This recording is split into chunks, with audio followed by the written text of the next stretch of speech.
कायद्याचं राज्य आहे, काट्याकुऱ्हाडींची लढाई आहे का? आणि इथं शिक्षा देणारे, आरोपींना पकडणारे, तिथं पोलीस डिपार्टमेंट आहे, न्यायव्यवस्था आहे. आम्ही कधी विरोध केला का? आरोपींना शिक्षा झालीच पाहिजे या मताला कुठल्याही नागरिकाचा, कुठल्याही माणसाचा विरोध असायचं काहीच कारण नाही. परंतु तुम्ही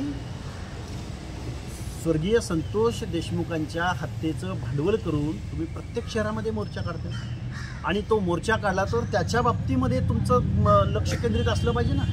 तुम्ही तिथं धनंजय मुंडेवर टीका कर, आका आका आका म्हणून जे काही मराठीला शब्द दिला या धसानी. धस ज्यावेळी महसूल मंत्री होते त्यावेळी धसानी काय काय करून ठेवलं या महाराष्ट्रामध्ये. आमचं अंजलीताई दमानींना सांगणं आहे, दमानिया ताई आमचं बी हे कॉन्ट्रॅक्ट तुम्ही घ्या आणि एवढं काय काय केलं त्यांनी, आमचे जे जे काय आरोप आहेत. माझ्या सांगली जिल्ह्यातलं एक प्रकरण आहे, हे सगळं त्याच्यावर धसाच लावा हे प्रकरण. अंजलीताई दमानिया आम्ही तुम्हाला मानू. काय भूमिका आहे उभी?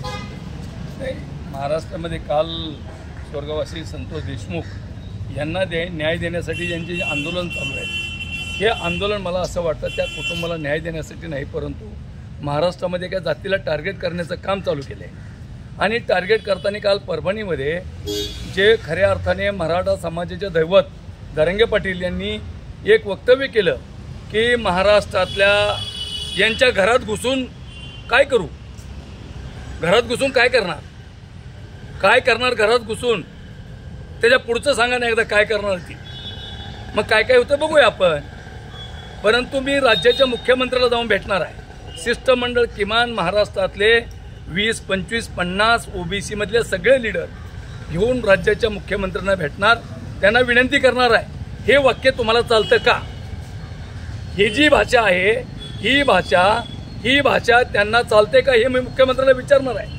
त्यामुळं 2-3 दिवसामध्ये याच्यावर CM साहेबाची वेळ घेऊन ते निवेदन आम्ही देणार आहोत.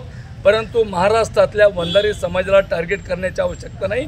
वंजारी समाज एवढा सक्षम आहे की त्यांचं काही वाकडं होऊ शकणार नाही. परंतु तुम्ही निव्वळ अन्याय करण्याचं काम, बदनाम करण्याचं काम, मी सुरेश धस साहेबांना विनंती करतो.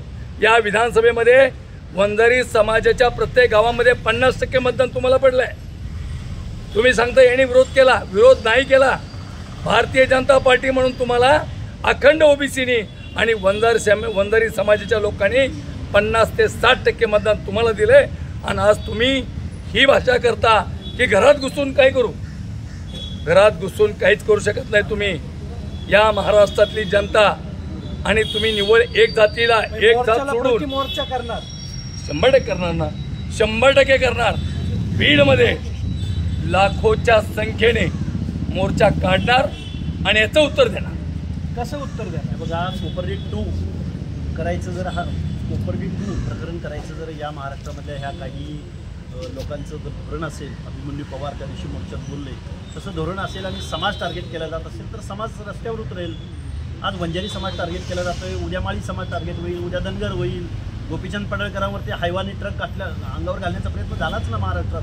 त्यामुळं ही आता लढाई टाळ्या वाजवत बसण्याची लढाई नाही किंवा एकमेकांकडे बघत बसण्याची लढाई नाही. तमाम या महाराष्ट्रामधला ओबीसी एकत्र येईल. समाज म्हणून कोण टार्गेट होत असतील, अधिकारी टार्गेट होत असतील आणि धस नावाचा माणूस ज्याच्या बुडाला पाहिजे तेवढा अंधार आहे बुडाखाली, तो माणूस जर बिंदू नियमावलीवर जर बोलत असेल तर या धसानं कधीतरी आमच्यासमोर बिंदू नियमावलीवर चर्चा करायला बसावं. बिंदू नियमावलीचा रोस्टरचा भ्रष्टाचार कसा केला जातो या महाराष्ट्रात आम्ही दाखवून देऊ. त्यामुळं मोर्चाला प्रतिमोर्चा निश्चित होईल. समाज टार्गेट केला जात असेल तर मोर्चाला प्रतिमोर्चानं उत्तर मिळेल आणि आम्ही कायदेशीर मार्गाने, लोकशाही मार्गाने आंदोलन करू. आम्ही कुणाला बघून घेऊ, घरात घुसू, अरे जरांगे, अरे जरा बघ किती किलो वजन आहे तुझं, अगोदर वाऱ्यानं उडून जाशील तू आणि तू घरात घुसायची भाषा करतो. गेला ना तो काळ. आता कायद्याचा काळ आहे, न्यायाचा काळ आहे. घरात घुसायची भाषा, कुणाला धमकी देतो, पाराच्या कट्ट्यावर बसला का हा. त्यामुळे ह्या असल्या गोष्टींना आम्ही घाबरणारे नाही आहोत.